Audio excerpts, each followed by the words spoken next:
Tetapi memberi keinsafan saja belum cukup, memberi kebebasan saja belum cukup. Keinsafan adalah benar sangat mengebatkan kemauan massa. Keinsafan adalah sangat mengobarkan semangat massa. Keinsafan adalah benar sangat membacakan keberanian massa, mengusir tiap-tiap kemauan reformisme dari darah daging massa. Tetapi keinsafan sepanjang teori saja belum bisa cukup. Rakyat barulah menjadi radikal di dalam segala-galanya kalau keinsafan itu sudah dibarengi dengan pengalaman-pengalaman sendiri, yakni dengan Eva Ringen sendiri. Pengalaman-pengalaman inilah yang sangat sekali membuka mata massa tentang kekosongan dan kebohongan taktik reformisme, meradikalkan kemauan massa, meradikalkan keberanian massa, meradikalkan ideologi dan aktivitasnya massa. Bukan saja rakyat tak dapat menulis dan membaca, tetapi juga rakyat yang terpelajar haruslah mengalami di atas kulitnya sendiri betapa kosong, bohong, munafik dan lemahnya politik tawar-menawar, dan sebaliknya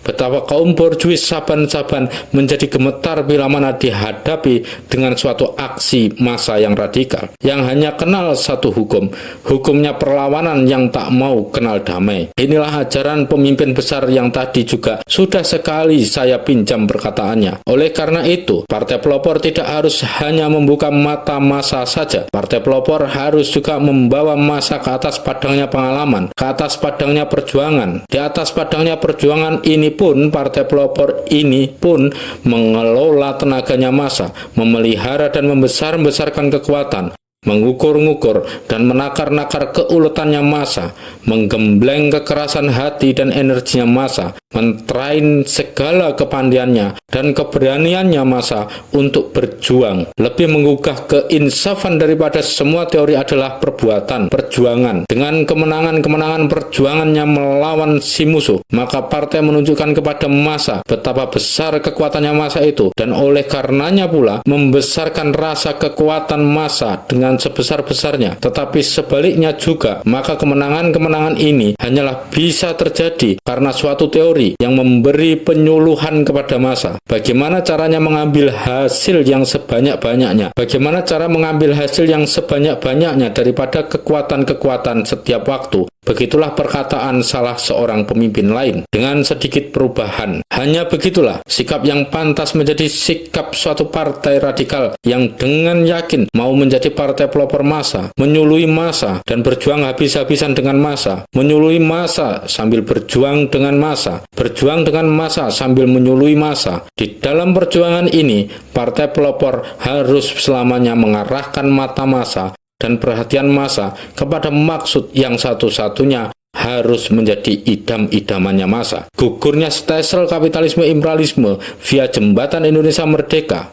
Partai Pelopor haruslah selamanya tetap mengonsentrasikan semangat massa, kemauan massa, energi massa kepada satu-satunya maksud itu.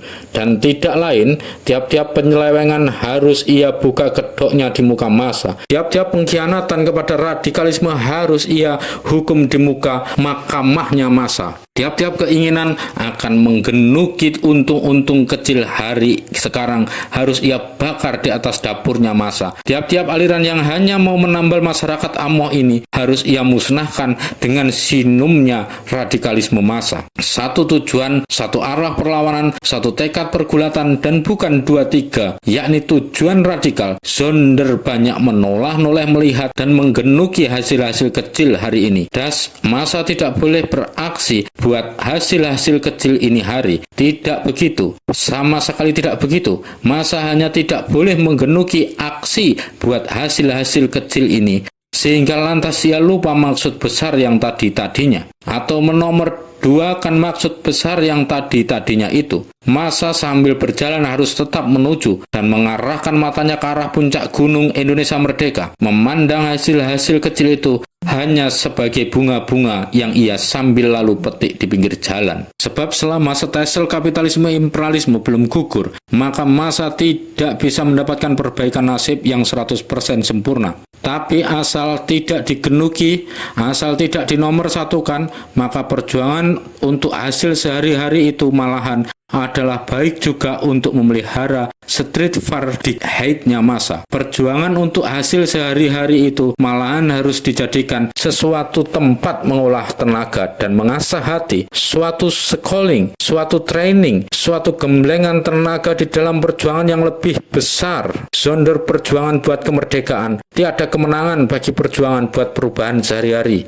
Oleh karena itulah, partai pelopor harus membuat pergerakan massa itu menjadi nasional befriending, bewaking, and hervorming, bewaking tegelik. Pergerakan untuk kemerdekaan dan perbaikan-perbaikan ini hari. Ya, partai pelopor harus mengerti pula bahwa perbaikan-perbaikan kecil-kecil itu adalah rontokan daripada perjuangan massa secara radikal. Banyak kaum yang menyebut dirinya kaum radikal 100% yang emoh akan perjuangan kecil sehari-hari itu. Mereka dengan jijik mencibir kalau melihat partai mengajak massa berjuang buat turunnya belasting, buat lenyapnya heredians, buat tambahnya upah buruh, buat turunnya tarif-tarif, buat lenyapnya biaya-biaya, buat perbaikan kecil sehari-hari, dan selamanya dengan angkuh berkata 100% kemerdekaan dan hanya aksi buat 100% kemerdekaan.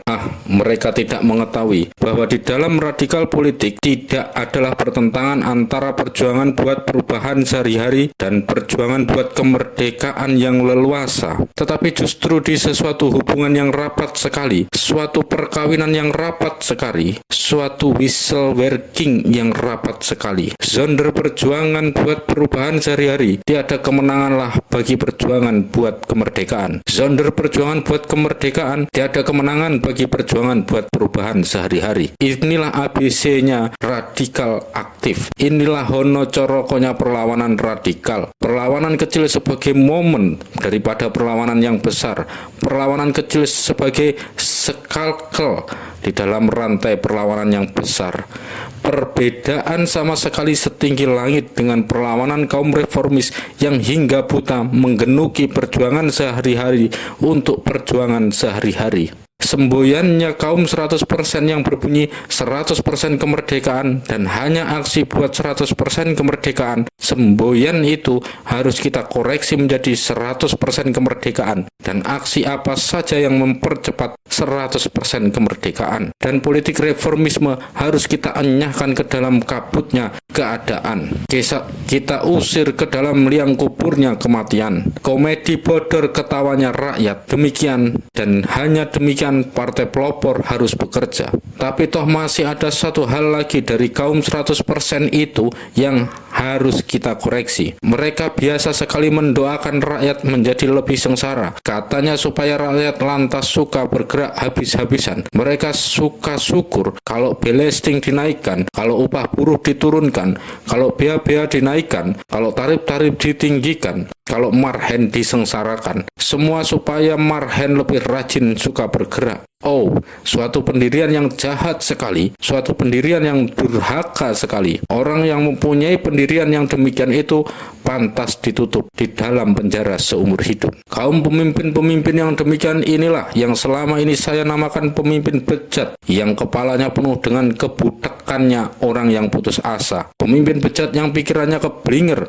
dan penuh dengan Van Hope teori. Van Hope teori keputusasaan oleh karena mereka dengan kesengsaraan rakyat yang sekarang ini tidak bisa membebuskan rakyat dan lantas mengharap supaya rakyat menjadi lebih sengsara, lebih melarat. Van Hope teori oleh karena mereka lekas putus asa kalau mengalami bahwa rakyat tak gampang dibebuskan dengan 1, 2, 3 dan lantas mengharap supaya rakyat lebih lagi mendekati maut supaya agar rakyat lantas gampang sadar dan sukar bergerak secara radikal. Oh, pemimpin bejat, pemimpin kejam, bergerak tidak buat meringankan nasib rakyat, tapi bergerak buat bergerak. Pemimpin yang demikian itu boleh sendiri merasakan apa artinya makan hanya 1 kali sehari, mengharap tambahnya kesengsaraan rakyat. Apakah rakyat kini belum cukup sengsara, belum cukup megap-megap, belum cukup dekat dengan maut, belum cukup menjauhkan air mata sehari-hari? Tambahnya kesengsaraan diharapkan buat tambahnya radikalisme. Pemimpin bejat buat saya,